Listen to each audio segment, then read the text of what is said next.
Greetings. My name is Devin McCaslin. I'm from the University of Michigan, Michigan Medicine, and I'm going to present a talk entitled Man versus Machine, the Value of Vestibular Testing in Dizzy Patient Triage for ENT. I'm a professor in otolaryngology, head and neck surgery here at Michigan. My big interests are in the assessment and management of patients with dizziness and balance conditions. I also have a love of healthcare economics. And more recently, I've put a lot of effort into learning about machine learning techniques and how those can help us better take care of patient outcomes, work with patient triage, also help us with the management aspects of dizzy patients. And it's going to be the central theme of my talk today. My disclosures: I am paid off an R01, a portion of my salary for Parkinson's disease study. I have some funding from Sonova, Interacoustics, and I also have some funding from the state of Michigan. The learning objectives today are going to be: first, describe the most important components of the case history in chronic dizziness, understand how we can use those elements of the case history to help us with a differential diagnosis, and then how we can actually leverage some of these big data techniques and machine learning techniques to better serve our patients. So first, introduction. So dizziness is a big deal. Up to 4% of patient complaints in the emergency department. It's the third most common symptom in primary care settings. Huge burden on our healthcare system. Untreated dizziness and imbalance can significantly impair a patient's social, physical, and mental well-being. We well know this. The tough thing is always arriving to get that formal diagnosis that's accurate. And really the group of patients with dizziness that are the most challenging for us are those with chronic dizziness, those that we continue to see over and over, but never seem to be able to get really good resolution with. So this picture sort of summarizes the motivation for the talk today. I was at Mayo Clinic for a number of years, and there what we would do is audiology ran the triage system for dizziness. And so what we would do is, before a patient would come to Mayo Clinic to be assessed and treated for their dizziness, we would ask that they send all of their files and all their relevant medical records for us in order to best pick what physicians they should see. And then they would arrive, we would do the diagnostic testing, and then either confirm or deny that those were the appropriate referrals, and then move them on through medical treatment and rehabilitation. You can see that it's quite a large file, and people would send that's probably an average one. There were ones that were much larger, and we would have to go through these medical records and read all find the relevant records to us. But it was burdensome, cost a lot of money. We would, clinicians would do this. And so we thought that perhaps there's a better way, and today's talk is going to be a framework around where we organize that triage system and then the actual development of the triage system. So when we're talking about dizziness and the four primary syndromes that we see based on timing and triggers, we get acute vestibular syndrome, which is neuritis. Person goes to the emergency department because of nausea, vertigo. Episodic vertigo could have things like vestibular migraine, Meniere's, but in between episodes, they're fairly asymptomatic. Positional vertigo, of course, like benign paroxysmal positional vertigo. And then chronic dizziness and unsteadiness. And this is really the one, as I said, is the most challenging, and the one that is really the burden on the healthcare system, and just really has poor outcomes in many cases. And so that was the target syndrome upon which this is built around. So what do we count as chronic dizziness? It's a feeling of dizziness or unsteadiness that patients have most of the time. Okay, they have this sensation almost every day, and the sensation has lasted about 3 months or more. Now, in order to get into Mayo Clinic, we were booked out about 9 months. So by the very nature that they were coming, we would qualify them as having chronic dizziness. So Why are chronic dizziness so often referred to otolaryngology? And I've always worked with otolaryngologists. I've been at Henry Ford, where we were part of otolaryngology, Vanderbilt, Mayo Clinic, and now most recently I'm here at Michigan and work with our otolaryngology colleagues here. And one of the common complaints is why so many dizzy patients and what am I supposed to do with them? And so, balance problems are often ear-related, but not always. And, as I say here, most referring clinicians think they are. So often it is the case that all dizziness gets routed from primary care or neurology to ENT. In many instances, it's believed that every form of dizziness can be solved by an ENT, which we of course know is not true. And referring physicians are really just looking to get this group of patients out of their clinic, like primary care, and get some diagnostic testing and move them on so they can be appropriately treated. So vestibular disorders really fall between the cracks, which make it difficult. It could be cardiology, they can have, postural hypotension, it can be neurologic. You can see here ENT, a whole host. And you can see I got psychiatry and psychology highlighted there. That's one of the larger ones, and I'll talk a little more about that. That can really drive dizziness and should be accounted for when we're first reviewing them during the interview. And as I say here, the overlapping symptoms, often it's not just one thing, as I'll talk about, but many things that are sort of amalgamated and have a really complex presentation when you're doing the patient interview. So clinicians working with dizzy patients must clearly understand the symptom definitions. And there are definitions, and patients don't really understand the definitions all that well, although we do because it's more medical terminology. But then you have to take those symptoms and you have to, sort of connect them to the timing and the triggers to figure out best course of action, best medical treatment or therapy that they're going to be recommended to have.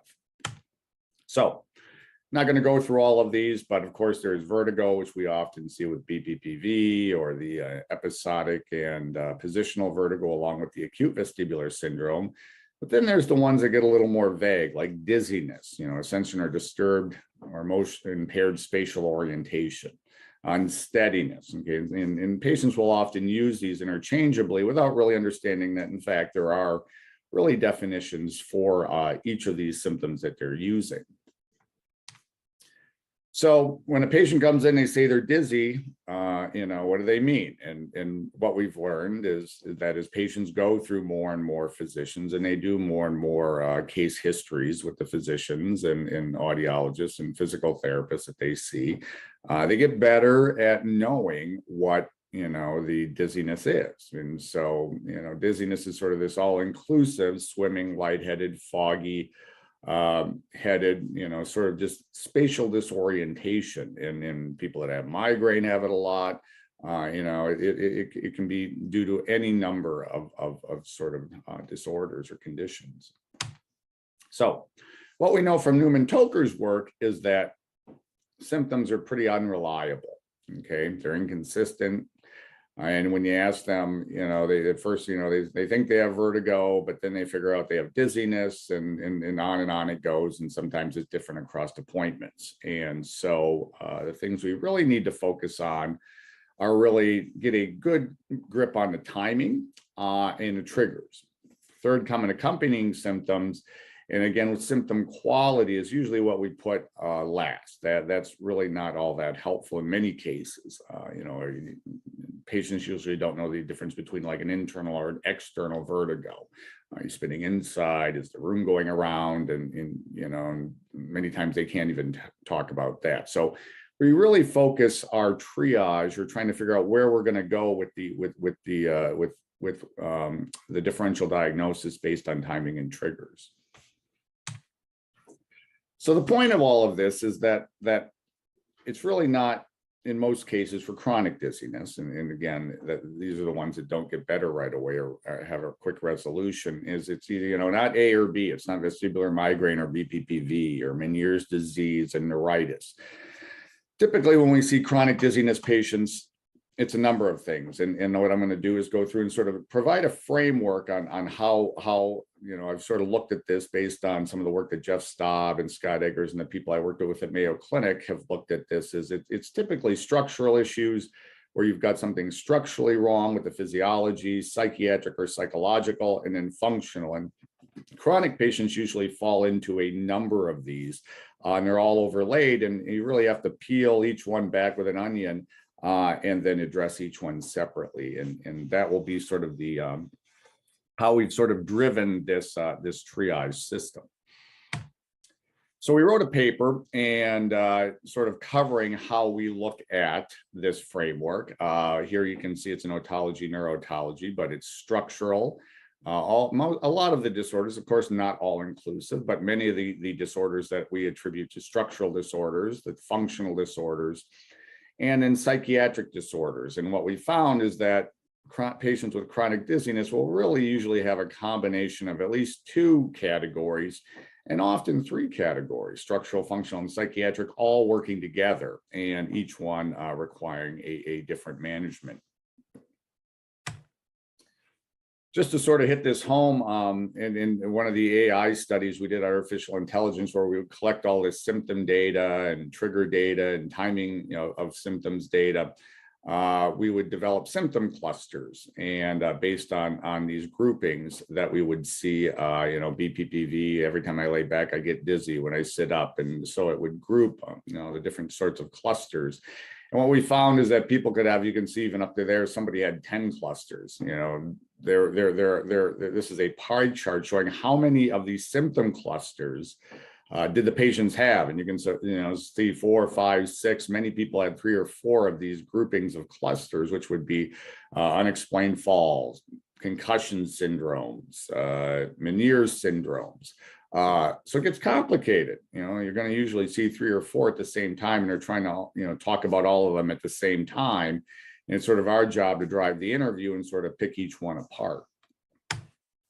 So just to overview the 3 what we look at. So structural disorders, as I mentioned, are really anything that is really disordered in the physiology. And of course, balance is complicated.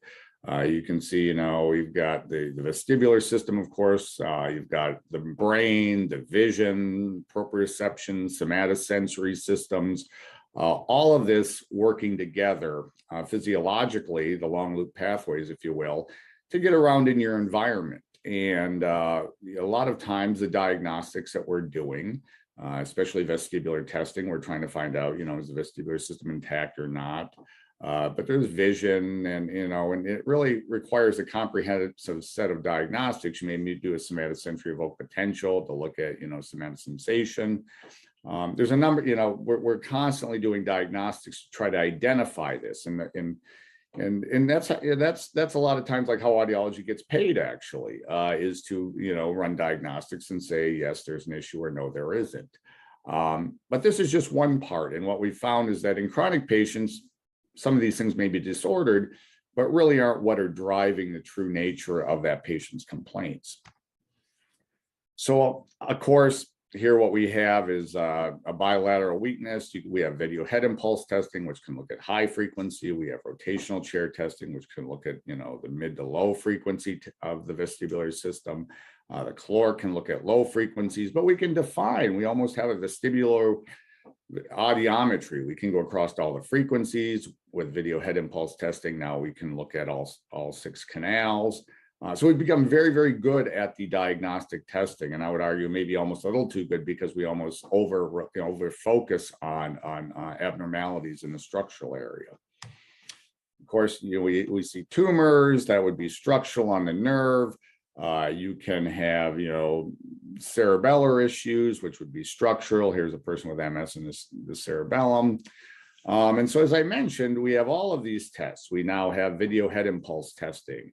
We have CVEMs, we have OVEMs, we have chair, we have calorics, and we can go through and we can, look at all 5 organs on each side, the right and the left. We can look at both branches of the vestibular nerve. We have audiometry to assist, with the cochlea and the auditory nerve.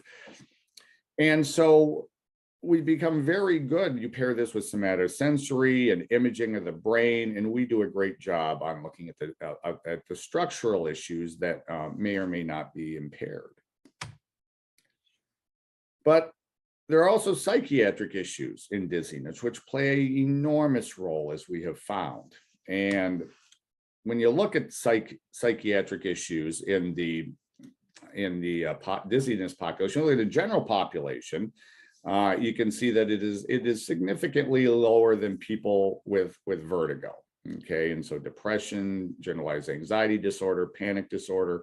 And so whenever we're seeing patients, this has got to be, something that we take into consideration. There's a whole number of tests that we can use to screen for these. The HADS, of course, PHQ-9. I've more recently liked the PHQ-4, 2 questions on dizziness, on depression and anxiety.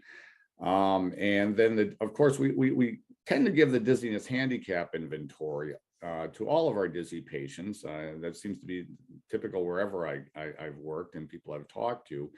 And, it actually is not a bad screener for giving us some heads up on whether or not a person may have a psychiatric issue or a psychological issue.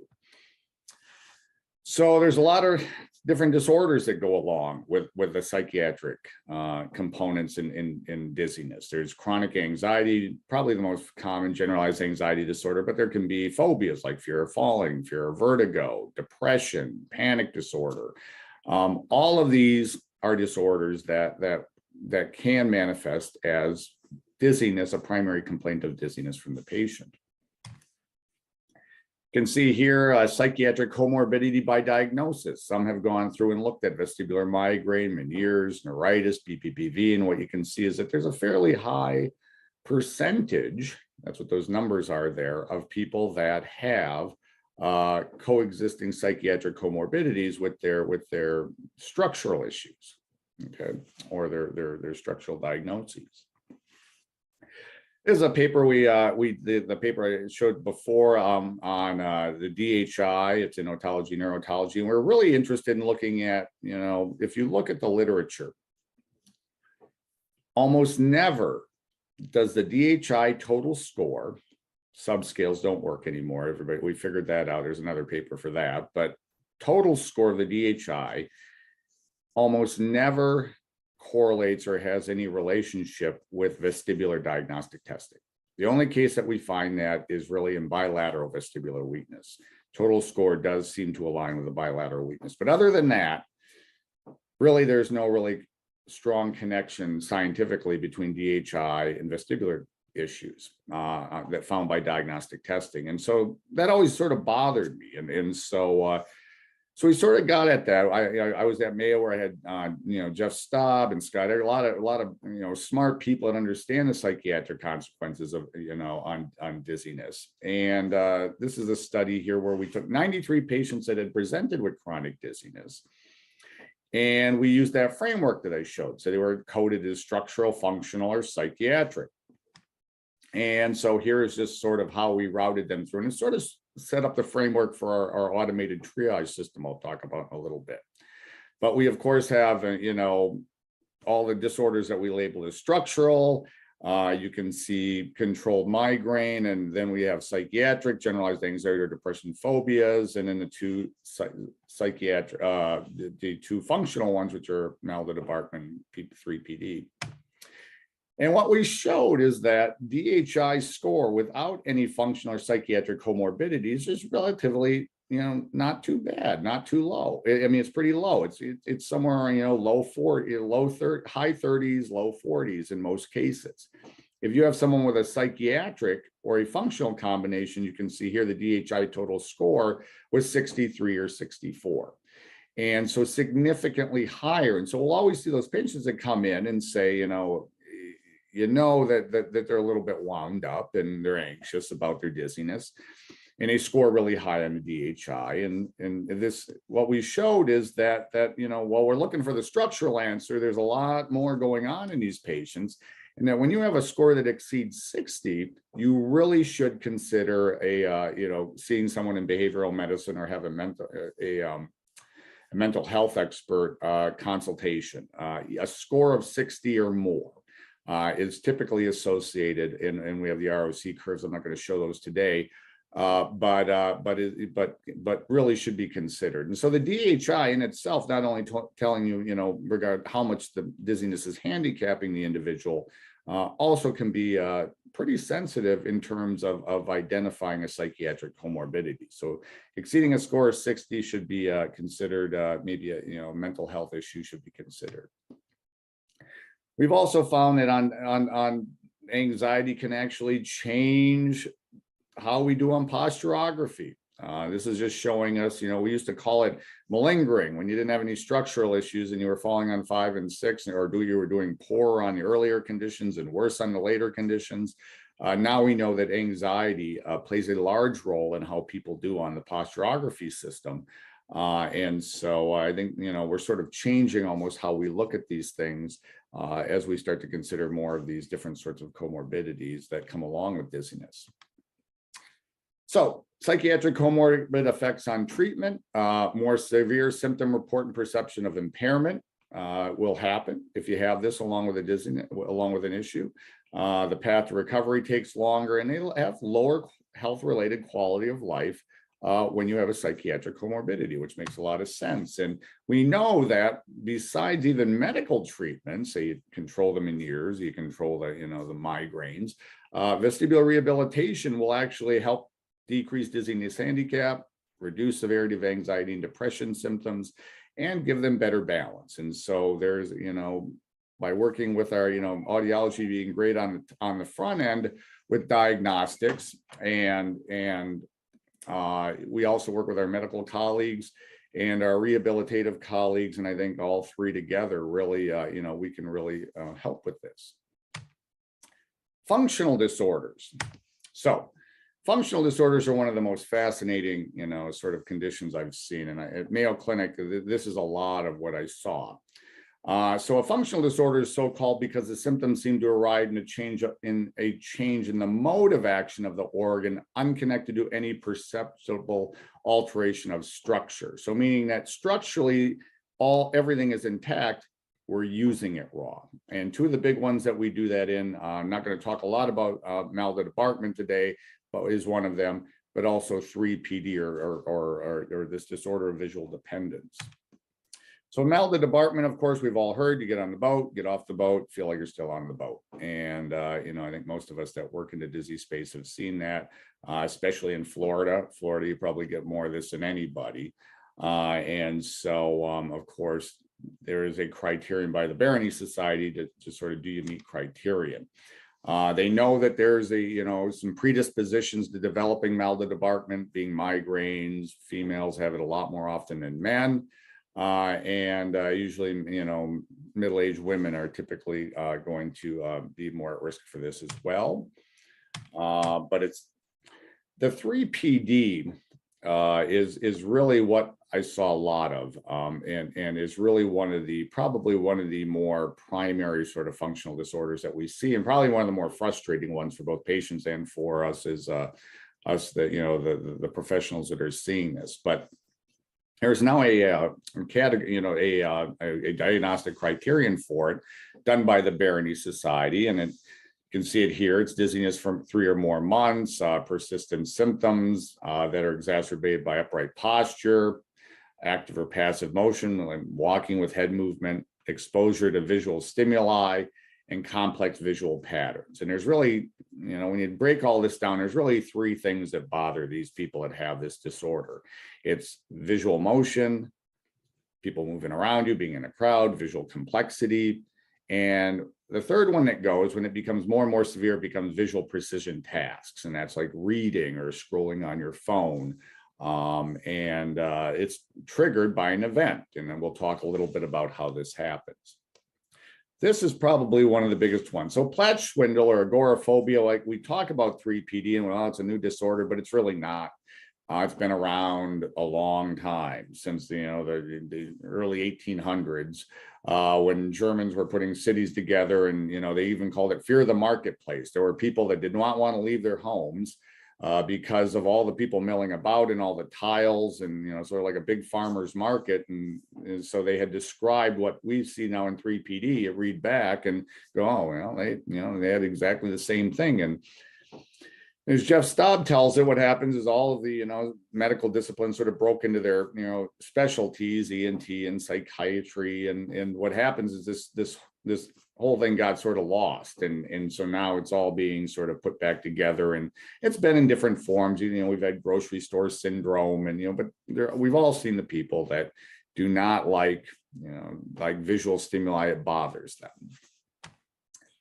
So how do they go from acute to chronic? Well, there's a precipitant, there are predisposing factors, and then there are promoting factors. So it's really a three-step process to getting yourself to this really, this issue with chronic dizziness. And the precipitant is often what we will see, not always, but often what we will see as manifested in our structural or disorders or our diagnostic testing. That will often not be the case that's driving the symptoms anymore. It's something else, but because we keep seeing this unilateral weakness, we keep giving them the same therapies. And so I can't tell you how many times I've seen this, is that, yes, you have a unilateral weakness, but, your system's compensated. That is not the issue anymore. But it's almost like a red herring, and you keep going after it and trying to treat the disorder that is no longer the problem. And that's how it becomes chronic. So what happens is there's a precipitant. So something happens that makes the patient dizzy. That's the initial issue. Okay, so it can be a number of things. I've had people that have had heart surgeries. They've had, spear canal dehiscence. They've had migraines. Something triggers it. When you trigger it, there are people that have certain predispositions. And I think we know pretty well what these predispositions are at this point.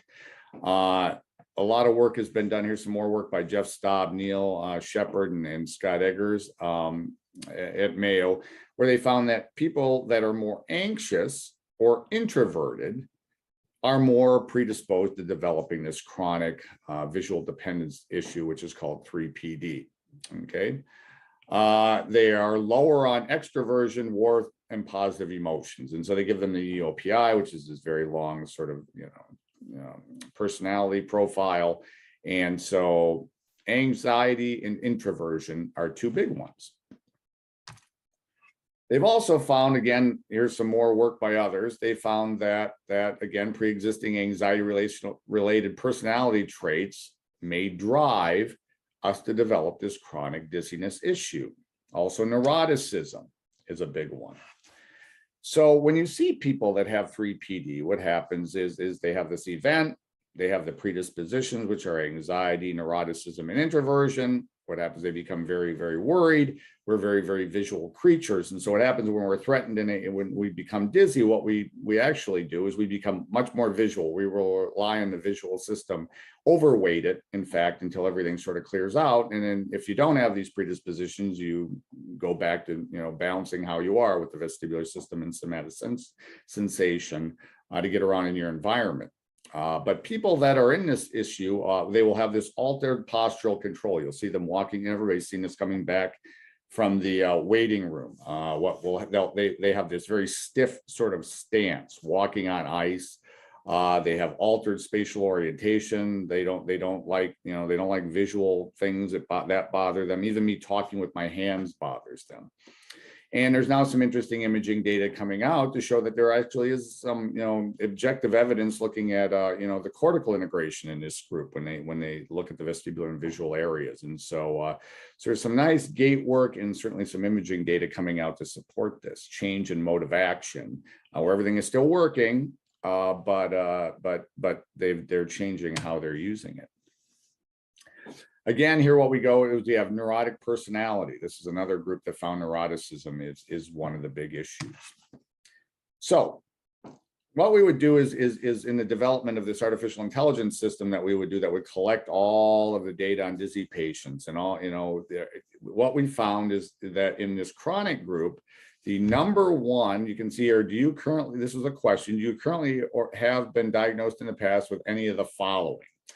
And you can see that the largest bar is anxiety and depression. And this, again, chronic dizzy people. So by far, anxiety and depression was the primary, comorbidity that we saw in people with chronic dizziness, at least coming to that clinic, certainly different in different clinics.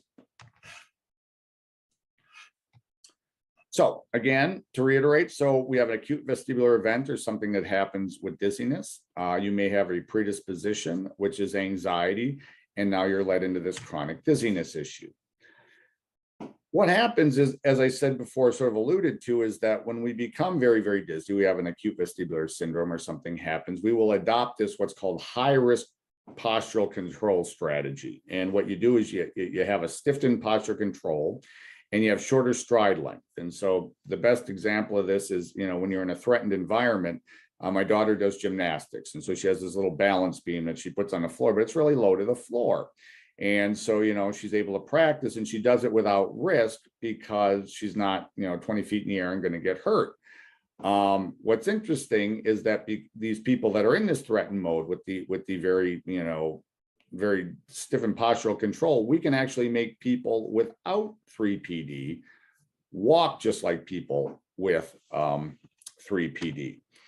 And so much to sort of talking about the balance beam, these investigators had participants walk to self-determined velocity and just saying walk back and forth on this little balance beam. It was low and wide, and people would walk very fast. And then what they would make is they made it narrower, like my daughter's balance beam, but it's still low. And they walked a little slower because they had to be a little more careful because they didn't want to fall off. And when they took the narrow balance beam, put it way up in the air, they walk the slowest. And when they watch what they do, their gait speed slows, their stride length shortens, and they get real tight. Also here, what we do is, if you can see in the first graph here, if you're very low on the ground, you have a little more sway. And then when you way up in the air, this is an experiment. They got them in a harness. You stiffen and you move less. So in a threatened state, you have a stiffer posture. You're trying to sway less because you don't want to fall off the cliff and die. I mean, that's literally what you're doing. I mentioned that visual dependence. So remember I said is we are very visual creatures, and when threatened, we'll shift the vision and really over rely on it. And there's actually been some great tests, sort of, studies sort of looking at this and proving this. And one of the first ones here is from Adolfo Bronstein, and developed this little system you can see here where what they would do is people with dizziness, what they would do in visual dependence, they would tell them to adjust a line straight up and down, subjective visual vertical, and then they would move dots one way or the other. And what they found is that patients had a worse recovery after vestibular neuritis when they had anxiety and depression. Okay, so when they had psychiatric comorbidities, they did worse at this test, being when the dots are moving, they would align it with the dots, not with, ignore the dots moving and move it straight up and down. To build on that, Jeff Staub went and worked with Bronstein for about a year, and they developed another system which we were collecting data on at Mayo Clinic. And here you can see what they would do is they would adjust the surround. You put your head in this dome and they would adjust the surround. And so you can see the two surrounds there. And so one surround, if you're straight up and down, you tell the patient, adjust it straight up and down, and they would do that fine. But if you tilted it, as you can see there, you got a New York and Country Road and the little dots moving like in the one I just showed you.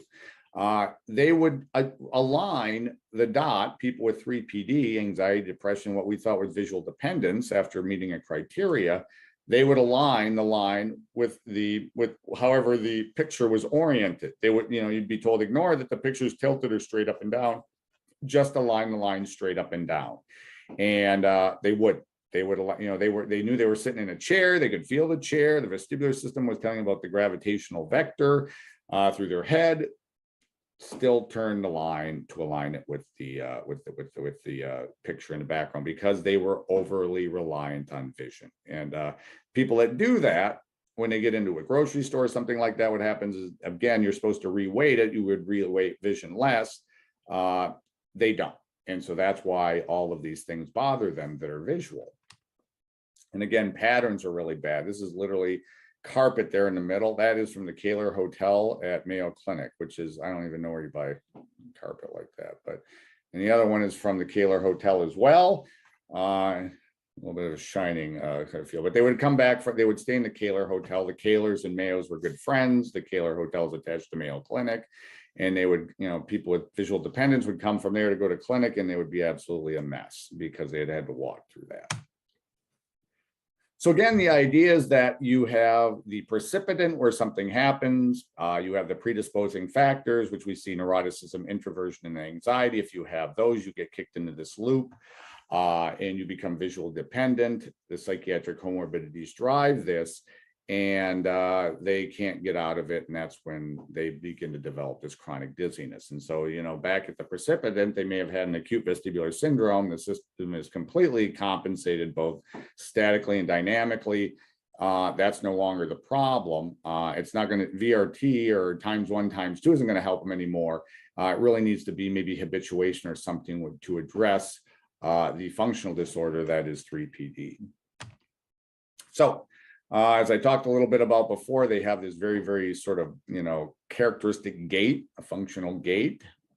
But oftentimes you'll see people that it may not, you got to make sure it's not 3PD if it has an indistinct onset. So people that have 3PD know exactly when it started. They know exactly when that happened, when that first event happened. People with like a PSP or a, spinal cerebellar ataxia, those come on a little more insidious, and they come on very, very slowly. And so that trying to differentiate functional gait from from neurologic impaired gait. And then falls, of course, they don't fall when it's functional. And so treatment, of course, is medication, habituation therapy, and PT. So common comorbidities, 3PD, treat those first. Functional gait, treat those, and then the fear of falling and of course falls prevention strategies make them feel better that they're not going to fall, even if they have a fear of falling. We did call. This is a nice study by Jeff Staub and Neil Shepard, and our 2 physical therapists there at Mayo Clinic. And they called people after they'd gone through the treatment and had surprisingly really good results on treatment. And we've got another study in review where we had during COVID called people that had gone through therapy and treatment for 3PD, and again had really good outcomes on treating them. So you can help them. So finally, in the last 10 minutes here, I'm just going to talk a little bit about how to use this framework, how we move them through in developing a machine learning system to sort of automate the dizziness triage, to sort of reduce the burden, be more consistent, and really be able to track outcomes a little better. And so at Mayo Clinic, we had the Mayo Integrated Neurovestibular team that was ENT, neurology, psychiatry, and PM&R. And we were the core group for actually triaging and addressing people that wanted to come and be treated and managed for their dizziness. There's been a number of intelligent algorithms before that have been done before. It's not, they started doing machine learning for dizziness in the 80s. The Finlanders did it a lot. They were never adopted though. We've never, we've always sort of, never really caught on. And it's because I think a lot of times it started trying to go for the disorder. Could we identify Meniere's disease, or could we? And a lot of these failed because, again, in the beginning, there can be a number of overlapping ones, and it really confuses the system, and it's not clear what they have. It doesn't fit a certain criteria. So the concept was really to develop one of these automated AI systems using machine learning techniques that we now have available, with the tenets being the fastest time to the diagnosis, the least cost, and get the best outcomes. That was it. And so you can see here, use data collected from over millions of patients, and the system doesn't forget, looks at pattern recognition, uses predictive modeling techniques, and you can get pretty good at moving people through a system automatically. So the past was, what would happen is we would patient would call, and then they would send, we'd send them a questionnaire, and they'd fill out all their questionnaires, send back all their medical records. We'd go through them, then we'd go to the secretary, the administrative assistant call center, and then they would call and make their appointments, set of appointments they needed. The future was they call for dizziness, they log on, get an email code, they go into the computer, fill it out, goes, sends all that information, the system takes it, runs it through an algorithm, and says, this is your, using data, this is the schedule you should have to come. So taking all that manual labor and automating it. This is the triage system we had. We had the symptom questionnaire, of course, at the top, and we had 4 arms: otolaryngology, psychiatry, PT, and neurology. Inside of there was medical otolaryngology, neurotology. We had headache neurology. There were a number of different arms that you wanted to get the patient to get the best treatment. So the concept was get this team together to build this automated system. We had model creators, data scientists, schedulers, clinicians. We asked patients, and the point was to first develop a system that would provide automated scheduling based on the symptoms. The next algorithm was the most appropriate diagnostic tests. Then the third one was, which gets tricky, but we were going to use it based on symptoms, is try to identify symptom clusters. You know, was it Meniere's disease-ish? Was it migraine? Was it both? Generate standard reports, and then be able to conform to different clinical practices, being not everybody has all of those different professionals that we had there. And so being able to assign inside different healthcare systems who should see who. It's different, you know, maybe at Vanderbilt, we had a nurse practitioner. It was very good at seeing a lot of the dizziness. You know, just depends on the healthcare system. So the design was develop the algorithm, you know, input, train the algorithm, validate the algorithm, and then deploy. And we were using a questionnaire that was developed by Neil Shepard over decades of work. We put that into an electronic form. And what we did is we then had a consensus group sit down to train the algorithm, and we would go into the medical record, pull up the case. We would meet every Tuesday night. We had a representative from neurology, psychiatry, ENT, audiology, PT, and we would all sit and we would go through and we'd say, you know, based on these patients that came, not what appointment set did you have, but what appointment set would have been the most appropriate based on now that we know what the final diagnoses were. And so we went through and we called that our expert panel, and we compared that versus manual triage, and 1 is complete disagreement, 0 is no agreement, and complete agreement. And so you can see this is just a statistic showing how closely related were the expert panel and the manual triage. We then had to look at post-algorithm and pre-algorithm statistics. Here are the schedules that the patients had. Here's where the patients went, to what specialties, and then where did they go after we ran them through the first algorithm. And you can see surgical ENT was probably our biggest one. A lot of our neurotologists did not need to see a lot of these dizzy patients when we went back through and looked at it. And so all those freed appointments are then able to be used for possible surgical candidates. That was one of the big findings in this. But again, not to belabor this, what we did is they would fill out the form. It was in Qualtrics at the time, not anymore. And then what it would do is all the data would be sent into Mayo Clinic, and the scheduling algorithm would analyze it and then provide the scheduler with automated scheduling. Here's what it looked like. You would put in all your data into Qualtrics. Yes, no, answer the questions. Did timing and triggers. What it would do is identify relevant features. It would collapse some of those questions into relevant features for the algorithm. Symptoms: unsteadiness, dizziness, vertigo, head motion, vestibular, visual motion, visual complexity. So it got down pretty other symptoms, migraine. Got pretty specific with the features that it would use to do predictive modeling for your schedule. And then what it would do is push this out to the patient. What type of vestibular testing, what type of ENT, what type of neurology, what type of psychiatric help would they need. So really automated scheduling is what this is based around. And so then we had to validate it. So we ran that for a while for 100 patients, 200 patients. And then what we did is we went back, and the expert panel had to look again. And there was really pretty good agreement between the expert panel and the algorithm. And it should be, because they trained the algorithm. So you kind of want the algorithm to do what they were doing. The beauty is when it becomes self-learning after you get enough. But right now we just wanted it. Could we do what we were doing automatically? And it was. And so you would watch what it was doing very carefully, and then you would, could kind of let it run on its own once you figured out it wasn't making any crazy decisions. And then Mayo Clinic, before we could deploy it, we really had to prove to our clinical operations group that it worked. And these are the metrics: algorithm accuracy, clinician time used to review charts, how much did that decrease? You can see here the clinical assessment of value. We would ask the clinicians that we sent them to, like, so we would call the neurologist that the algorithm sent them to and said, did you find, was that a good patient or a bad patient?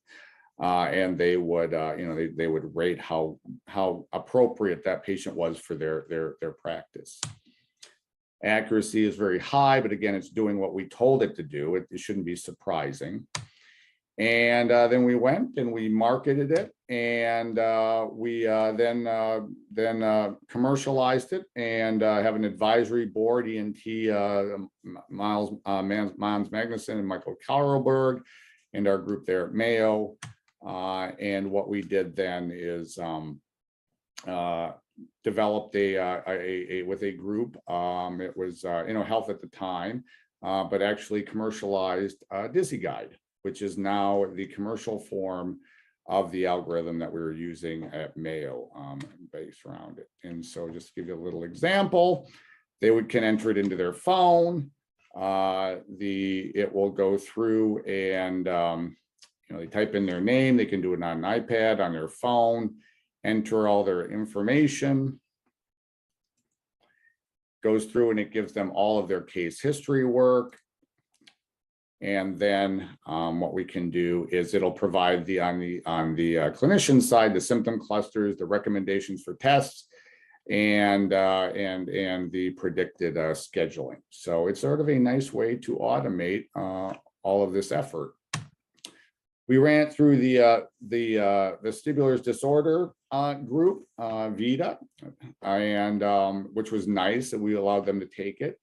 And you can see all the symptom clusters, number of symptom clusters per patient, four, 5, 6 of them, as I talked about before. Number of appointments you can see here. So we had people ask, how many appointments have you had to see your dizziness? So you can see 86, 7, this is up to 6 to get it. 76, 78, these are the number of people that had to have, 33 had to have 6 appointments. And so again, tracking how fast can you get to that accurate diagnosis, most accurate diagnosis with least cost. And the symptom clusters, positional vertigo is the most, Meniere's symptoms. But again, tracking all this data, and as you accumulate, you get tens of thousands, and you get hundreds of thousands, and it's going to get smarter and smarter. So again, this is a team of a lot of people involved in this, and I will be happy to take any questions. And so thank you for your time.